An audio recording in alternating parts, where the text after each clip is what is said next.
A group of us in 2008 were meeting in a church hall with a gleam in our eye to build or start up a Emmaus community here in Hastings and St Leonards. Emmaus is a charity that helps the homeless people, the poor and the homeless of society, get back into mainstream life. The biggest problem we had was the site that we purchased, this 1.3 acre site, had planning permission for light industrials come offices. We wanted, as an Emmaus community, to have retail, i.e. we wanted to be able to sell second-hand goods, and we wanted to, more importantly, have residential accommodation here on the site. Now that doesn't fit into the usual plan that your local borough planner has, and in fact this particular area is designated on the local plan as light industrial. So we had to convince the planners that what we wanted to do they could go along with, and we did that as far as the accommodation block is concerned by going down the route of having modular buildings as against the normal brick built, concrete built structures. Modular buildings in the planner's eyes meant that they could initially give us 3 years planning approval, and theoretically what you had installed by crane you could take away by crane. So they gave us initially 3 years. When the 3 years was up, I'm pleased to say they saw the light and gave us extended planning approval for the site here. Bob, our architect, had sort of put the plans together and we knew roughly what we wanted. The problem was in 2009 was finding someone to build it for us.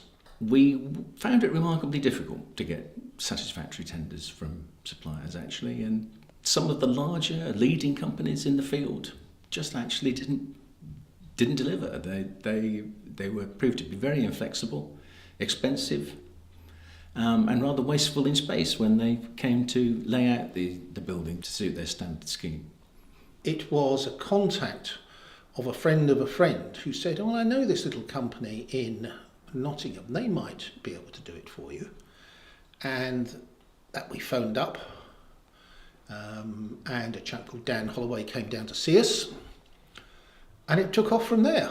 And I have to say that in all my years of doing projects, it's probably one of the best pieces of luck that we had. It was it's been a very, very fruitful relationship. So Emmaus was, for us, a very worthwhile project in many ways. First of all, we were able to work closely with an outside architect to come up with a design for a modular hostel building, in essence. I think, obviously, that DANZER's expertise has been, for this type of building, is generally from the education sector, and accommodation block was a new development for them, a new field.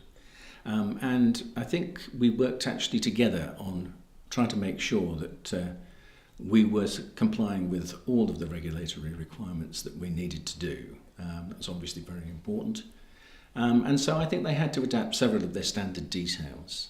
In particular, we were concerned about fire separation between the bedrooms. We were concerned about noise insulation, sound insulation between the bedrooms. All of these were key factors as far as building regulations approval was concerned. And I found working with Trevor and his CAD technicians very rewarding, actually.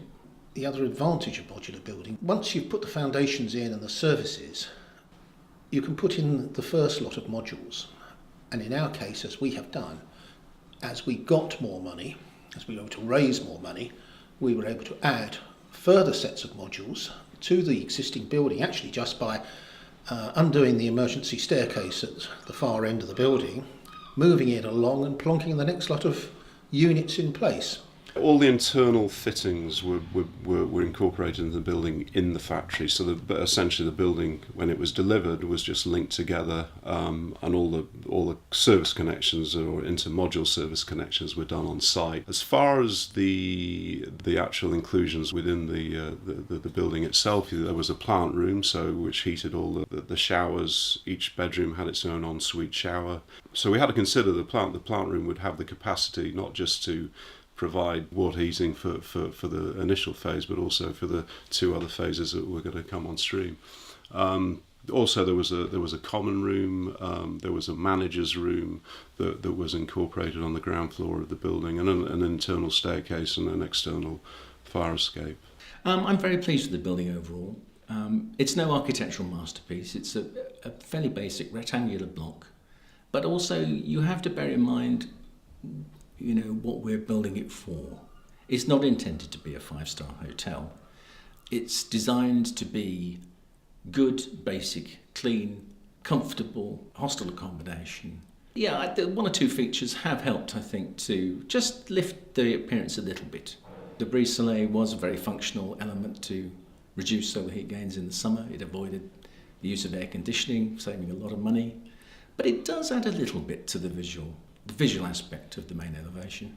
But also we have to bear in mind that we're sited on an industrial estate.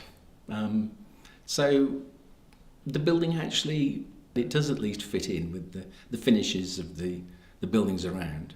I think the most important thing ultimately is that the residents seem to be very pleased with the accommodation. Their living accommodation, the bedrooms. It's not over generous, it's not huge, but they seem to be very, very pleased with them. It's nice to look back upon that project and look back on the relationships that we built while we designed and completed the project, and it was very rewarding for us, and I think it was very rewarding for the whole team, our design team, and also our installers. We had good relationships not only with their own operatives who were actually doing the installation work, but also with the directors, the owners of the company, and with their senior staff in the drawings, the specifications, the problem solving that by its very nature comes along as the project evolves. So no, it was good.